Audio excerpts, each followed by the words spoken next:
Good evening and welcome to the Interactive Grimoire. Tonight's question: what is the nature of the Egyptian conception of the soul?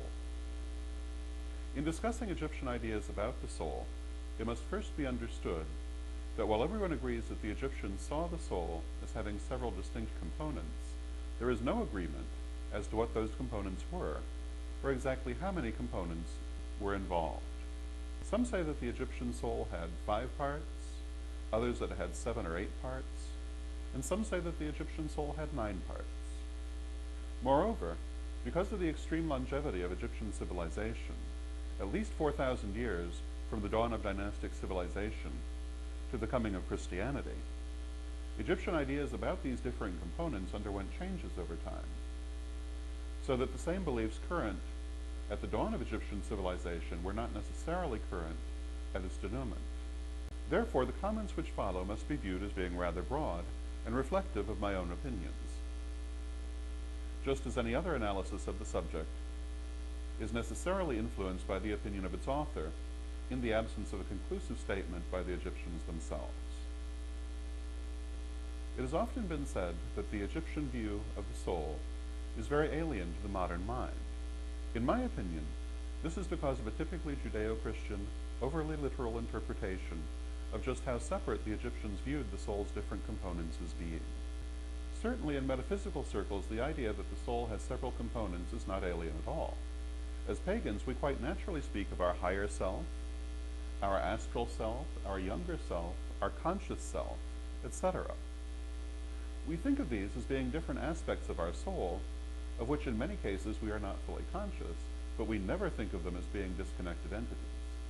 I see no reason why this should have been any different for the ancient Egyptians. In fact, it is my opinion that Egyptian ideas about the soul were in fact remarkably similar to modern ideas about the soul. Most lists of the parts of the Egyptian concept of the soul include the following: the Khat, the Sahu, the Kaibet, the Ab, the Ren, the Ka, the Ba, the Ku, and the Sekhem. Each of these aspects of the soul had a specific nature, about which, again, there is often much disagreement. The Khat was understood to be the physical body itself, the corpse which was, if at all possible, mummified and preserved in the tomb. It is often asserted that the Egyptians believed that it was essential to preserve the body if the soul were to enjoy eternal life, though this seems to be something of an overstatement. The Egyptians did place great importance upon the preservation of the body, it is true. However, the idea that if the body were not preserved, or were later damaged or destroyed, the soul would lose its afterlife, does not appear to have been how the Egyptians actually looked at the matter. Rather, the preserved body acted as a kind of key, an anchor for the soul of the deceased, which allowed it to interact with the world of the living as an ancestor spirit, rather than simply moving away from its old identity. The preservation of the body itself was looked at as the ideal for this purpose, but other alternatives existed, notably images of the deceased, which played the same role. So long as an image of the deceased remained, or even the deceased's written name, they could still manifest through it. This belief that a spirit could manifest through an image is one reason why so many ancient images were destroyed by early Christians. The term Sahu seems to have referred to the energetic body. Where the Khat was recognized as dead and subject to decay, the Sahu was manifest in the spiritual realms and continued to flourish after death. The Kaibet, also termed Shayut, is described as the shadow of the deceased, and was depicted the same way, as a black figure resembling a shadow. What the Egyptians believed about the Kaibet is equally shadowy, but it is assumed that it was similar to the Hebrew Qliphoth and the Roman Umbra, a kind of emotional remnant or impression of the deceased, which was essentially reactive in nature. The Ren was the name, by which is meant the persona of the deceased. Like the Khat, the preservation of the Ren was considered extremely important. It was believed that the identity of the soul would remain intact as long as the Ren was remembered. The Ab is the heart, which was considered the center of intelligence and identity by the ancient Egyptians. In this sense, the Ab is very similar to the Ren, and they might be looked upon as being private and public aspects of the persona. It was the Ab which was weighed during the psychostasia, the most famous image of the Egyptian afterlife. This was the weighing of the heart against the feather of Ma'at, or truth. If the heart were light, the soul was judged worthy to move on into Kertnetet, the paradise of Osiris. If the heart were heavy, weighed down with misdeeds, it was eaten by the monster Amamet. The Ka is sometimes described as the double of the person, and is represented by a pair of upraised arms.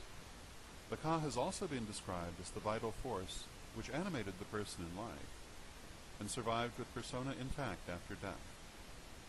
The word Ka itself means bull, which suggests that the Ka was seen as embodying a vital spiritual power. The Ka was conceived as being exactly like the person, or perhaps a more perfect form of the person, and is the chief object of mortuary ritual attention. The Egyptians believed that all things had a Ka, not only humans and animals, but also plants and stones and elements such as water. Gods were also spoken of as having Kas. The person and their Ka were closely associated. There is a famous image from the mortuary temple of the female pharaoh Hatshepsut, often mentioned in association with the Ka. The image shows the god Khnum with his potter's wheel, forming the princess Hatshepsut and her Ka at the same time, identical in every respect. The Ka was part of the person, but could leave the body during sleep or in trance. After death, the Ka was thought of as inhabiting the tomb. Special Ka chapels were built for it, where mortuary offerings would be made. It was believed that the Ka would partake of the offerings, consuming not the physical offering, of course, but rather being nourished by virtue of the offering's own Ka. In addition to paying their respects to the Ka through prayers and offerings, people would talk to it and ask for messages in return, which often came in the form of dreams. The Ka chapels were distinguished by an image of the deceased, which is one of the earliest origins of portraiture. Like the body, this Ka chapel image was used by the Ka as a key to communicate with the living. If the body were destroyed, the Ka chapel image alone, or in its lieu other images, would be used as the key. If the mortuary offerings ceased, the Ka was believed to wither and eventually dissipate. This is rather similar to our own idea, that the spirit remains active as an ancestor, as long as it is remembered and worked with, but moves on when this need ceases. The Ba was represented as a human-headed bird. This represented its ethereal nature and ability to fly about at will. The Ba seems to have been regarded as the essential nature of the person, which was within the body during life, but exited at death. It was thought that the Ba enjoyed a wide... Of the components of the Egyptian soul, the Ba is most comparable to the modern idea of spirit or soul. Not only humans, but also gods were spoken of as having a Ba. It was the Ba of the god who manifested through the divine image to commune with worshippers. Interestingly, the theophany or animal form of a god was also described as its Ba. Thus the phoenix, or Bennu, was looked upon as the Ba of Osiris. Similarly, the ram was the Ba of Amun-Ra. Syncretically, the goddess Bast was sometimes spoken of as the Ba of Isis. Both the Ka and the Ba were considered to be united through the Ku. But where the Ku and the Ba were inherently immortal, the Ka was not, dissipating when forgotten by the living. In certain eras, the Ku was thought to reincarnate through the Ba as successive Kas, which each expressed the immortal nature of the Ku and the Ba in differing ways. Finally, we have the Sekhem. The word Sekhem means something like power or magic, and is perhaps closest to the modern word spirit, in that it could be used both in general and particular ways. A person had a Sekhem, but Sekhem was also an impersonal quality. The term Sekhem was sometimes applied to gods and to stars, and certain leading gods, including Ra and Osiris, had among their names Sekhem-Ur, meaning roughly great power. And of course, one of the greatest early goddesses was Sekhemet. The Sekhem was symbolized by a scepter, and the term carries a connotation of rulership. The Sekhem scepter was carried by kings and high officials to denote their imperium. Sekhem scepters were also used by mortuary priests when making offerings, and were associated with the deceased. The Sekhem may be said to be the divine essence, which generated all other parts of the soul. The ultimately mortal Ka, Kaibit, Ren, and Ka, the immortal Ba, and Ku. Thus it will be seen that the ancient Egyptian concept of the soul is in fact not alien at all, but closely parallels our own modern pagan conceptions of the soul. The Ka will be seen to correspond to the physical self, which flourishes for its time, but dies and decays in its turn. The Kaibit, or Shayut, will be seen to correspond to the emotional self, ultimately responsive in nature, reacting to stimuli, just as a shadow reacts to the light which casts it.